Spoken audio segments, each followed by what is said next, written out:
Salut à tous, j'espère que vous allez bien.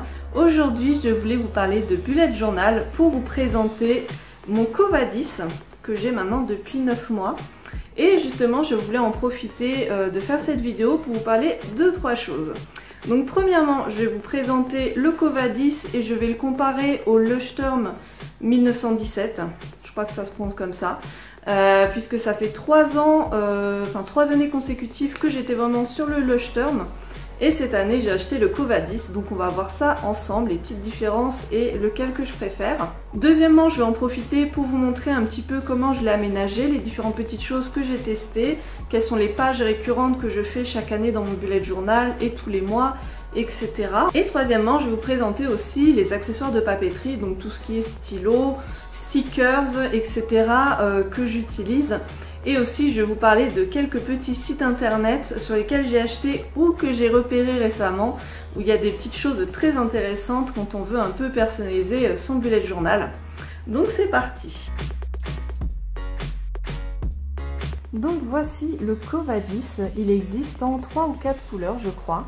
Je le trouve vraiment très joli, ne serait-ce que par voilà, les petits détails comme l'élastique avec les petits détails dorés.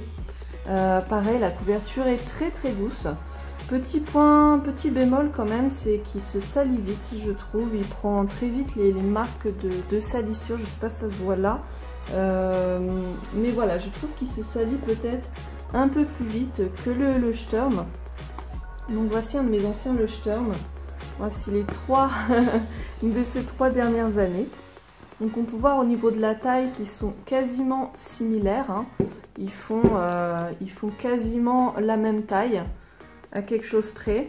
Le Leuchtturm possède à peu près 250 pages et lui environ 215, donc un petit peu moins, mais il n'y a pas beaucoup de différence. Ce que j'ai beaucoup aimé dans ce bullet journal, c'est la qualité du papier. Ça fait des pages très blanches. Le Leuchtturm, si je dis pas de bêtises, les pages sont quand même un petit peu, voilà, un petit peu jaune. Ce n'est pas gênant, vraiment, j'aimais beaucoup quand même le Leuchtturm. Mais là, chez le Covadis, les pages sont très blanches. J'aime beaucoup aussi le détail en fait au niveau de la pagination, je trouve ça très joli. Et au niveau du grammage, le Covadis a un grammage de papier plus élevé. Ce qui veut dire que ça va moins traverser avec les encres un petit peu fortes, par exemple les feutres, etc. Donc ça aussi, ça me plaisait beaucoup. Au début, ce qui me manquait quand même avec le Leuchtturm, c'était ces 2 petites ficelles qui étaient bien pratiques, ces petits marque-pages. Chez le Covadis, il n'y en a qu'un seul. Mais bon, au final, ça me dérange pas plus que ça. Comme pour le Leuchtturm, on retrouve à la fin une pochette pour ranger des papiers ou ce qu'on veut. Au tout début, on retrouve des pages d'index. Petit plus avec le Covadis, c'est qu'on a plusieurs pages d'index. Vous voyez, ça fait 1, 2, 3, 4, 5 pages. Alors qu'avec le Leuchtturm, ben en fait, on n'en a que 2. Voilà. Donc ça, c'est pas mal aussi. On peut noter plus de choses. Donc voilà, pas beaucoup de différence en soi, mais je le trouve très qualitatif, très joli. Vraiment avec ces petits détails dorés. Je l'aime beaucoup, donc je pense que pour l'an prochain, j'achèterai de nouveau un Covadis. Puisque là, donc, ça fait maintenant 10 mois que je l'ai, parce que moi, j'utilise les bullet journal en année calendaire, donc à partir du mois de janvier. Alors, je vais maintenant vous montrer comment je customise un peu mon bullet journal, afin de vous donner un peu de l'inspiration, mais c'est évidemment totalement personnel. Donc déjà, ce que je fais tous les ans, donc je remplis ma page d'index au fur et à mesure, c'est vraiment au fur et à mesure que je remplis les pages pour m'y retrouver.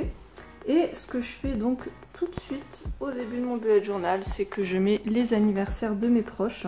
Suite à quoi, je me fais ce genre de calendrier annuel.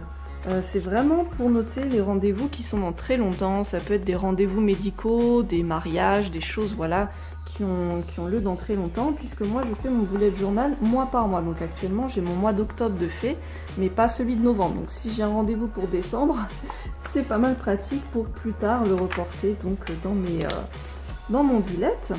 Ensuite du coup arrive le mois. Donc comme je vous dis, je fais mois par mois, et à chaque fois j'aime avoir ce type de page de garde où je note donc le nom du mois et ensuite je fais des petites cases qui vont me servir, voilà, à noter des choses comme les choses à faire, les choses que j'ai envie d'acheter, les colis qu'il faut que j'aille chercher que je veux pas oublier. Voilà, j'essaie de faire des petites décorations, mais pour les fois où je suis vraiment overbookée, où je n'ai pas le temps, j'ai acheté des petits stickers et je vous montrerai ça après.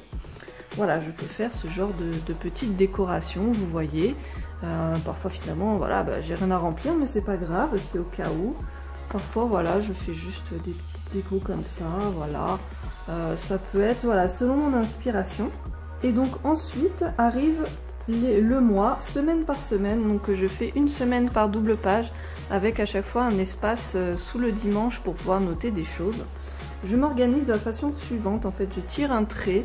Et d'un côté je note les rendez-vous et de l'autre côté les choses que j'ai envie de faire, comme par exemple là, un après-shampoing à la guimauve. Et généralement si je le fais je coche, bon là bref, je n'ai pas coché, ce n'est pas un bon exemple. Mais du coup je vais vous montrer, j'ai fait différentes petites styles de présentation. En ce moment j'aime beaucoup cette présentation comme ça. Mais par exemple pour le mois de janvier j'avais testé de faire comme ça. Alors c'est très graphique, très joli, mais je vous avouerai que c'est assez long à faire, surtout que moi généralement mon bullet journal, je le fais dans le RER, dans les transports, donc je mets mon bullet sur mes genoux et avec ma règle, voilà, et mes trucs, je fais mon bullet. Bon, en ce moment je suis beaucoup en télétravail du coup, mais c'est vrai que du coup voilà, il faut quand même quelque chose d'à peu près pratique. J'avais testé un moment aussi, j'avais acheté du masking tape, vous voyez, j'avais collé du masking tape, c'est pas très joli. J'avais aussi essayé comme ça en vertical. Mais c'est vrai qu'en ce moment, donc je vais vous montrer mon mois d'octobre. Voilà, ça c'est mon mois d'octobre, donc la page de présentation. Bon, les dessins sont pas toujours ultra jolis, hein. Je n'ai vraiment aucune compétence en dessin. Je recopie des trucs qui m'inspirent sur Pinterest. Attendez, j'ai fait plein de commandes Vinted, j'ai plus de vêtements. C'est un peu la loose, mais bon voilà. Et du coup voilà la présentation, c'est ce que je fais en ce moment et c'est vraiment au fur et à mesure de mes envies. Ce que j'avais fait aussi quand j'étais en plein dans mes oraux de groupe, mes projets à rendre, etc. Je faisais au début de chaque mois ce type de calendrier. Mais voilà, c'est pas du tout quelque chose de systématique où je notais voilà mes jours de passage. Là je mettais un trait coloré pour mes jours d'entreprise. Bref, un bullet journal c'est ça, c'est vraiment de quoi vous avez besoin là tout de suite. À chaque fin de mois, juste avant de commencer le mois suivant, j'aime bien coller des souvenirs. Donc ici des tickets de cinéma, là j'ai collé ça parce que j'avais été à une expo, ça c'était un restaurant que j'ai beaucoup aimé. Si vous allez à Caen, franchement foncez. Voilà, mais ça peut être aussi, je colle aussi pas mal de petites photos. Vous voyez là par exemple j'ai mis des cartes de petits restos que j'avais fait et pareil donc j'imprime pas mal de photos de moments voilà qui m'ont marqué, de moments avec mes proches, etc. et je les colle en fonction de la date qui correspond. Et vraiment pour moi mon bullet journal c'est pas juste un agenda, c'est vraiment un carnet de souvenirs que je vais pouvoir refeuilleter les années d'après. Et dès que j'ai une wishlist à noter ou quelque chose, voilà, je prends du coup la première page libre et je note et je reporte dans mon index. Moi, par exemple, c'était un programme un peu de sport que j'ai totalement abandonné. Voilà, le suivi de mon compost. Mais là, typiquement, je suis en octobre et si j'ai envie de me noter n'importe quoi, et ben tout simplement, voilà, je vais écrire là. Et puis, ben, quand j'aurai fini donc mon mois d'octobre, et ben, je pourrai entamer le mois de novembre, tout simplement. C'est vraiment au fur et à mesure. Concernant mes stylos, j'en ai plusieurs en sachant que je fais aussi du brush lettering. Donc voilà, j'achète pas mal de choses. Mais en tout cas, pour écrire dans le bullet journal, j'aime bien ces deux stylos feutres qui sont tout fins. Le seul problème, c'est qu'ils ont tendance tous les deux rapidement. La mine rentre à l'intérieur, même quand on n'appuie pas. Donc si vous connaissez un équivalent qui tient bien la route, ça m'intéresserait. J'avais acheté ce feutre qui a une pointe un peu biseautée. J'aime bien l'utiliser pour écrire les jours de la semaine. J'ai aussi voilà, des stabilos un petit peu plus épais. Et pour ce qui est un peu du brush lettering, j'ai acheté des Crayola. Donc c'est les boîtes de Crayola pour dessiner pour les enfants. Parce que du coup on peut faire des traits fins ou épais comme on veut. Donc ça peut être utilisé dans le brush lettering. Mais franchement quand on débute, On le voit bien hein, que j'ai du mal, c'est pas forcément pour les débutants. J'ai aussi acheté au tout début les feutres tombeaux. Donc pareil, j'en ai des couleurs, je sais pas comment on dit, enfin normales quoi, primaires, enfin voilà. Et des couleurs beaucoup plus pastel. Et ils ont une double mine. Donc une mine classique comme ça, qui est très pratique aussi. Mais depuis que j'ai fait un atelier brush lettering, je vous mettrai les références à l'écran et en barre d'infos, j'ai découvert ce feutre pinceau. Vraiment, il est ultra pratique pour des débutants si vous voulez vraiment vous mettre au brush lettering. Alors en ce qui concerne les sites où je trouve mes petites pépites, alors tout d'abord pour les bullet journal, jusqu'à présent je les ai toujours achetés sur journaling.fr.